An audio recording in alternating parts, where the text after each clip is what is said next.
Real quickly before we begin, I want to thank this video's sponsor, CarMarshal.com. CarMarshal.com can save you lots of money on buying used or new vehicles, cars, trucks, school buses. If you want to save money, I'll have a link in the description down below. I know I'm going to... This man, 55-year-old Christopher Kaplinger, and a co-defendant in the case, 54-year-old Donald Vincent Jr., both pleaded not guilty in federal court Tuesday afternoon. Kaplinger, Vincent, and two others, including this woman, 46-year-old Deborah Crawford, were indicted by a federal grand jury last month. The indictment steroid ring from his home in the 500 block of Benton Road in Edmond.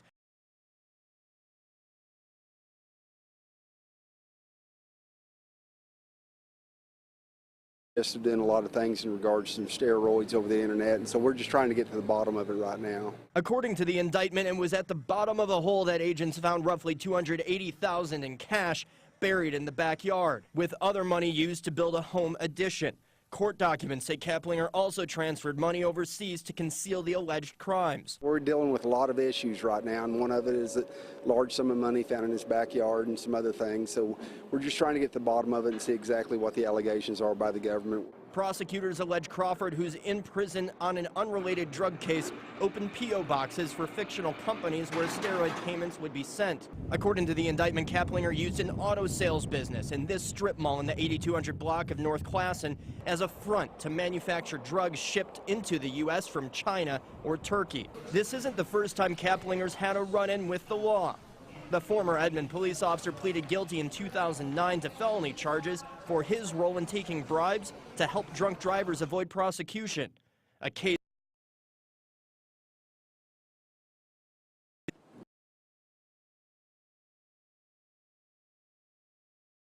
FMR cop indicted for conspiracy, acting as kingpin of a national steroid trafficking cartel. A former Oklahoma cop has been indicted in a massive conspiracy, manufacturing, and trafficking steroids across the entire county. By Matt Agarist, May 20, 2018. Edmond. Okay, there is no question that many police officers use performance-enhancing drugs. In fact, the problem of police steroid use became so bad, in 2004, the DEA intervened to warn of the possible psychological disturbances of roid-raging cops. The DEA said symptoms included mood swings, including manic-like symptoms leading to violence, impaired judgment, stemming from feelings of invincibility, depression, nervousness, extreme irritability, delusions, hostility and aggression. Eventually, a few years later, the International Association of Chiefs of Police, made up of 16,000 members worldwide, set a standard that calls upon state and local law enforcement entities to establish a model policy prohibiting the use of illegally obtained steroids by officers. However, this policy never happened. Not only do cops vehemently resist being drug tested by their departments, claiming it is a violation of their civil rights, they are also frequently caught selling steroids, as the case below illustrates. Former Edmond police officer Christopher Thomas Kaplinger served the citizens of Edmond OK for over 20 years.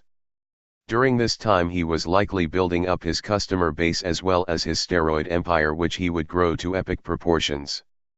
The indictment, filed earlier this month, alleges Kaplinger, 55, was the head of this drug trafficking organization, which manufactured and distributed anabolic steroids throughout the United States. According to the indictment, Kaplinger made so much money that he was burying it in his backyard like a scene out of a mafia movie. Kaplinger wasn't only selling steroids, but he was importing products and ran his own manufacturing enterprise. As News OK reports, as part of the conspiracy, Kaplinger rented a commercial space in Oklahoma City to manufacture and distribute the steroids, according to prosecutors. The business front was reportedly for an auto sales company, but, in reality, had little to no involvement in the automobile trade. Kaplinger obtained raw steroid product from foreign countries, including China, according to the indictment. The raw product would be sent from the foreign countries to individuals in the United States who then reshipped the product to Oklahoma City, grand jurors allege. shot was an alleged reshipper. Along with Kaplinger, Donald Ray Vincent Jr., 54, of Edmond, Deborah Ann Crawford, 46, of Oklahoma City, and Michael Brandon Schott, 34, of Newport News, Virginia, are charged in Oklahoma City Federal Court with conspiracy to distribute and possess with intent to distribute anabolic steroids. If convicted, Kaplinger faces the possibility of spending years in prison. However, if history is any indicator, all too often, police use their exemplary records as public servants to avoid jail altogether, even when they rape society's most vulnerable. Unfortunately, as TFTP has reported at length, cops are frequently busted for dealing in and taking steroids. This is one of the dirty little secrets of American law enforcement, says Gregory Gilbertson, a former Atlanta cop who teaches criminal justice in the Seattle area and works as a legal expert on police standards and practices, according to Alternet.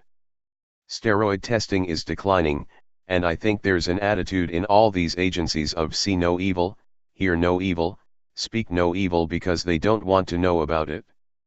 Because if they know about it, then they have to address it. While anyone should be able to ingest any substance they want, the idea of public servants whose jobs involve physical interactions with innocent citizens taking drugs known to induce rage, hostility, and aggression is chilling, to say the least.